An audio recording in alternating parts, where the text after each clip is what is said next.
Hola, soy Marco G. Soy antropólogo especializado en etnología, docente y director de sociales en París. Desarrollé los conceptos de no lugar sobre modernidad y no ficción. En 2015 publiqué el libro ¿Qué pasó con la confianza en el futuro? Y en este video las chicas les van a explicar algunos de los capítulos más importantes.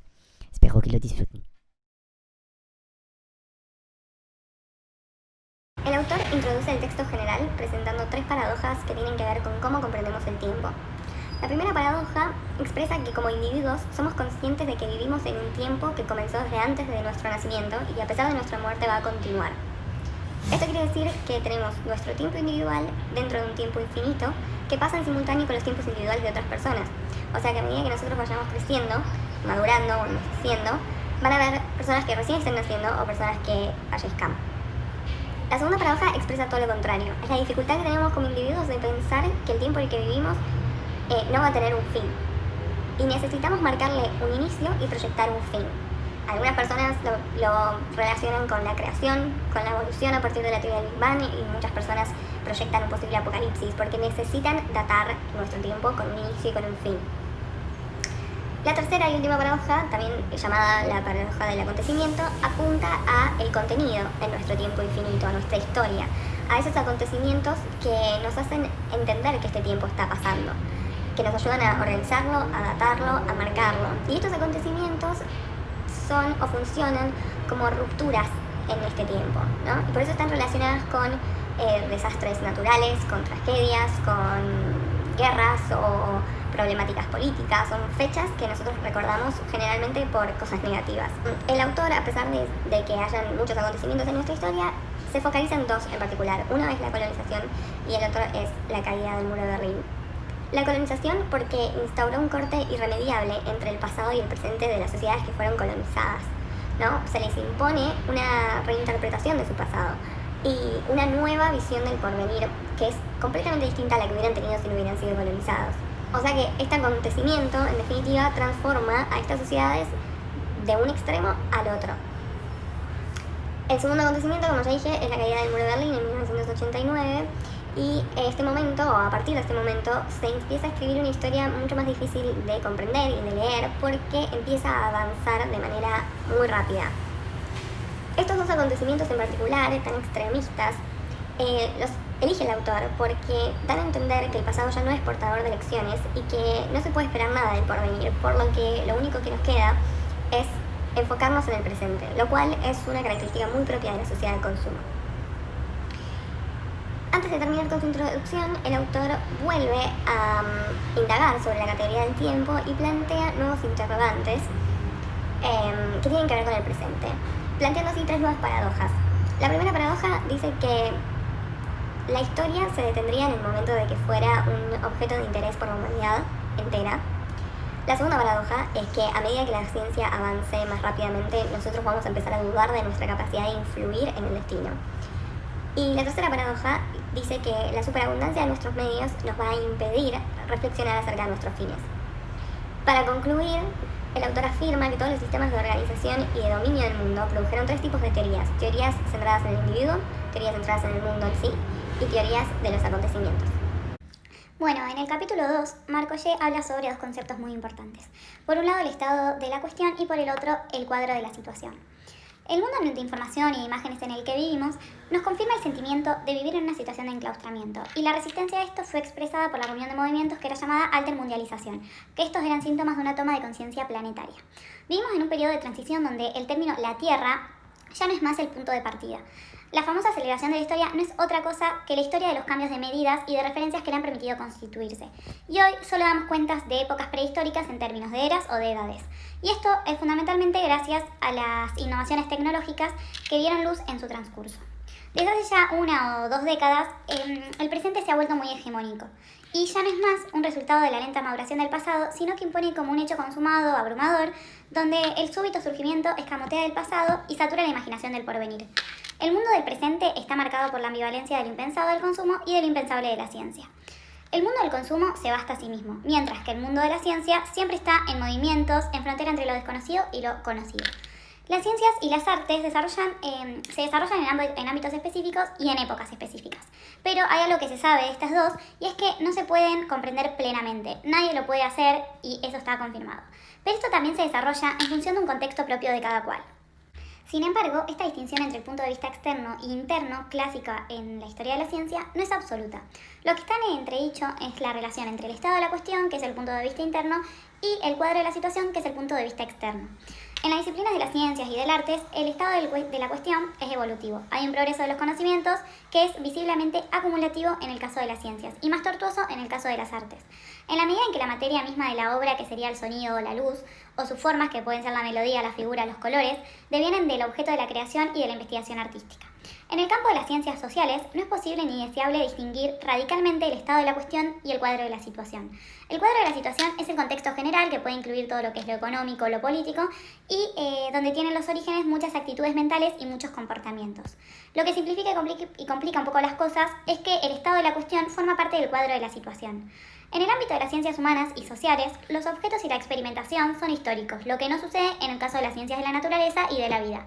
El estado de la cuestión, en todas las disciplinas de la ciencia, del arte o de la gestión, puede ser un factor de inmovilismo, de rutinas o de repetición, y cuando se expresa de manera aparentemente definitiva en fórmulas que refrendan la tiranía del presente.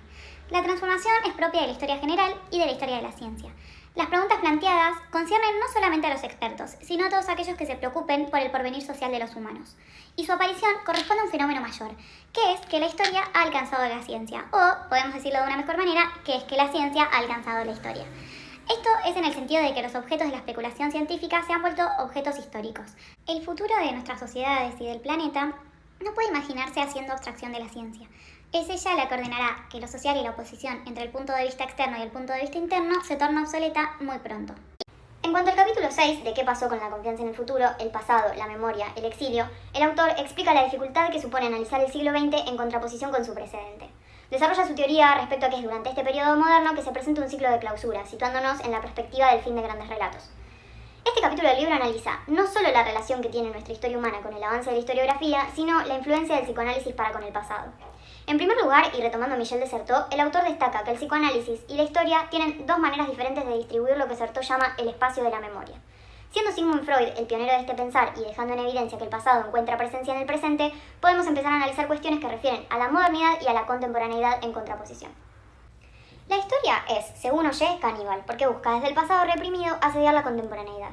Ollé también retoma autores como Bourdieu al momento de hablar de su famoso concepto de hábitus, desarrollando el porqué del deseo, o como el autor también lo llama, la felicidad, siendo este pasado reprimido el que introduce signos de negación en el comportamiento y la manía interpretativa de los sucesos, haciendo que el humano quiera reconocer constantemente y exhaustivamente el porqué de cada suceso histórico o de su vida personal. A partir de un hecho de cualquier tipo, es la antropología histórica la que se aboca a mirar al pasado con ojos del presente, tomando consideraciones en la totalidad de sus aspectos y por ende en la suma y el resultado de sus determinaciones. En cambio, y en el sentido inverso, la nueva historia de las ideas le plantea al presente preguntas para las cuales se cree hallar elementos de respuesta en el pasado, pero lo que rige o confirma su descubrimiento es lo que se descubre en el presente. Así, los historiadores comienzan a hablar de su objeto y ya no de su sujeto. Este cambio de enfoque anteriormente mencionado se explicaría con la aparición de una nueva constelación de elementos diversos que modifican la relación humana con el pasado. Este sentimiento de desencuentro con el pasado o de represión para con el mismo trae aparejadas también cuestiones referidas a lo nacional, adentrándonos en otro universo temático y abriendo debates sobre la concepción del pasado. Es ahí cuando aparecen los términos refugio y exilio. La retórica del desarrollo y la diferenciación entre ambos siglos, la perspectiva que ofrece el pasado y la suma de todas estas cuestiones generan un sentimiento que no solo se refiere a la noción territorial, sino también a la pérdida provisoria de identidad que pasa siempre por la historia. Las situaciones de exilio se multiplican por la faz de la tierra y son producto de conflictos de todo tipo de índole, pero sobre todo de penurias económicas y políticas, que no hacen más que responder, en muchos casos, a las penurias pasadas que suscitan malas integraciones. Lo que ella nos quiere decir con este capítulo es que el pasado, la memoria y el exilio podrían pensarse como tres ejes temáticos complementarios entre sí y que responden siempre a un mismo desenlace. Lo que Marc Ollé nos dice con este capítulo es que tanto la historiografía como el psicoanálisis evolucionan paralelamente y en conjunción, permitiéndonos basar la experiencia personal en el pasado individual y colectivo, pero desde distintos enfoques. Si bien esto es positivo y permite el debate, trae también aparejadas cuestiones existenciales y con consecuentes accionarias en relación a las mismas. En el séptimo capítulo, titulado El porvenir y la utopía, el autor explica cómo, al hablar del porvenir, es inevitable chocarnos con la presencia masiva de la imaginación. Los humanos no podemos contentarnos indefinidamente con una eternidad blanda. Buscamos el sentido de nuestras relaciones con los otros para así evitar una soledad sin objeto. Y es en esta búsqueda del sentido que los movimientos socio-religiosos reúnen a los individuos, satisfaciendo la necesidad de maquillar la realidad o suplantarla por un mundo paralelo que nos permita luchar contra el pánico de un presente definitivo. Actualmente encontramos a lo largo del mundo las secuelas dispersas de los enfrentamientos ideológicos que ocurrieron con la colonización y la occidentalización.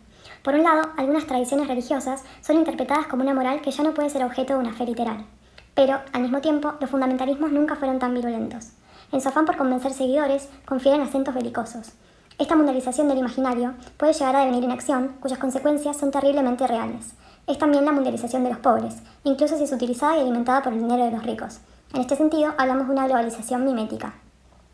El autor considera que en la actualidad las ideologías progresistas que influyeron en los movimientos políticos de independencia y liberación están decayendo, y por lo tanto la imaginación se encuentra a la saga de la historia. Por su parte, el eclecticismo occidental es modelado por el espíritu de consumo.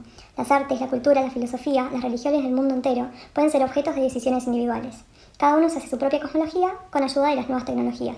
Estos comportamientos inducidos por la sociedad de la imagen, pese a su egocentrismo, son una condición de la supervivencia. Según Ollé, ya estamos en condiciones de darnos cuenta que la colonización no fue otra cosa que la primera etapa de la mundialización, y que hoy estamos todos frente a la misma disyuntiva. El desafío es el siguiente: ¿cómo hacer que ingresen nuevamente en nuestra historia finalidades que nos liberen de la tiranía del presente, pero que a la vez no sean la fuente de un nuevo abuso de poder intelectual y político? ¿Cómo podemos, en lugar de imaginar el futuro, prepararnos para él en busca de que sea el porvenir de todos? Este desafío tiende a repetir la experiencia de la colonización y la descolonización. Vivimos en un mundo donde las brechas no cesan de ensancharse a los extremos. Brecha entre los más ricos de los ricos y los más pobres de los pobres. Brecha entre los conocimientos acumulados en los mejores laboratorios del planeta y el estado de ignorancia en el que se mantiene la mayoría de la población mundial. El problema es que en el planeta hoy impera una ideología del presente que torna obsoletas tanto las lecciones del pasado como el deseo de imaginar el porvenir. El presente se volvió hegemónico, se impone como un hecho consumado. El autor explica que esta ideología del presente se evidencia en al menos 3 fenómenos contemporáneos.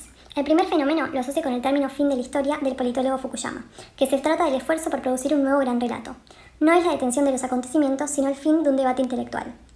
En las sociedades actualmente más desarrolladas, asistimos a la escalada del miedo al acontecimiento. Pensemos en el rol de los seguros, la idea de inseguridad o el temor a los cambios climáticos.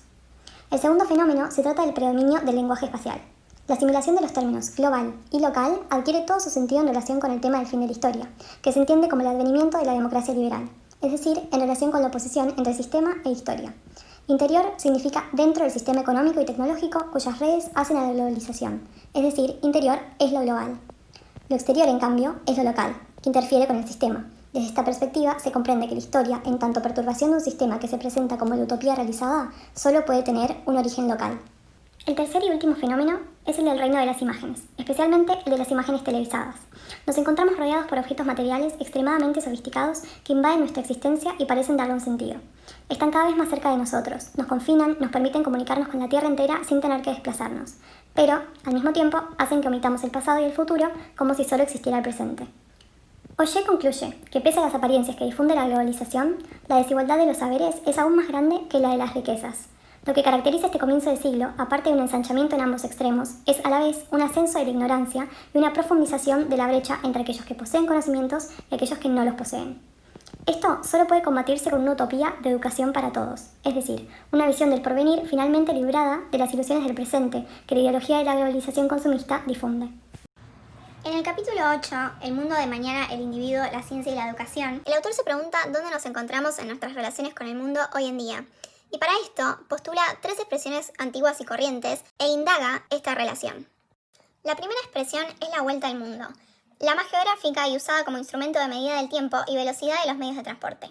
Y reflexionando sobre el hoy, es este mundo al que se le puede dar la vuelta que el autor encuentra una nueva actualidad con el tema de la mundialización, entendiendo al mundo como un mundo hecho de distintos mundos. En esta nueva actualidad plantea 2 conceptos, el de globalización y mundialización, entendida a la globalización como el mercado económico, las redes de tecnología y comunicación, y la planetización como la conciencia de las fragilidades desdichadas del mundo y el ecosistema. La segunda expresión es la del otro mundo o la de un mundo mejor. Esta fue utilizada por las religiones monoteístas y por los utopistas y revolucionarios del siglo XIX. El autor plantea que se tiene que entender estas expresiones bajo dos mitos que aparecieron en la historia. El primero, el mito de los orígenes fundadores de las religiones, y el segundo, los mitos del futuro, de los grandes relatos fundadores de las ideologías políticas progresistas que se llevaron a cabo en el siglo XX. Este otro mundo presenta paradojas, diferencias y similitudes, pero unas y otras tienen consecuencias en el mundo actual. El mundo actual siendo el lugar presente en el que vivimos y el mundo virtual en el que estas religiones o utopías pretenden sustituir, o sea, el imaginario, el lugar utópico que éstas plantean. El autor asegura que existe un debilitamiento de proyecciones políticas para afrontar el futuro y el presente y que esto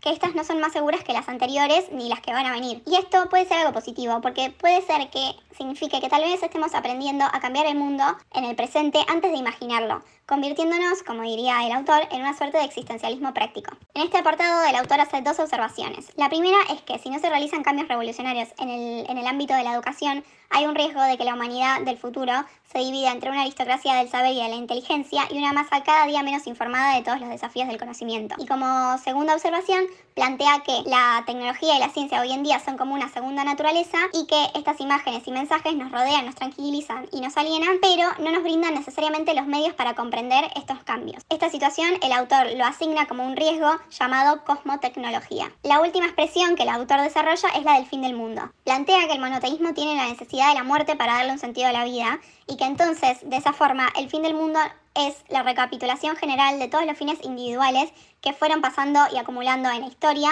de este mundo. El tema del fin del mundo hoy en día, en el siglo XXI, dice que se reflejan miedos de tipo ecológico y médicos.